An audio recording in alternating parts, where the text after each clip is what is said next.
তকবীরে তাশরিকের বিধান কি?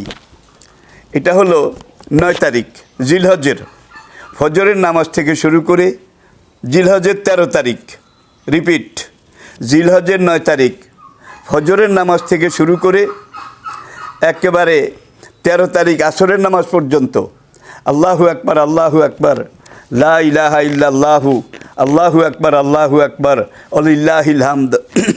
আইমায়ে কেরাম এটার ব্যাখ্যা দিতে গিয়ে বলেছেন প্রত্যেক ফজর নামাজের পরে অন্তত একবার এটা বলা। কেউ বলেছেন ওয়াজিব, কোনো কোনো ইমাম বলেছেন সুন্নতে মুআক্কাদা।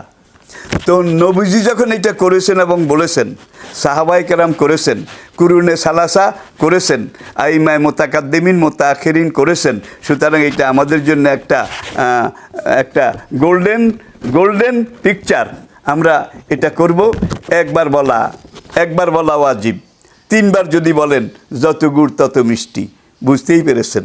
সুতরাং এই কথাগুলো বললে সওয়াব হবে, সওয়াব থেকে ঘাটতি যাবে না। আচ্ছা।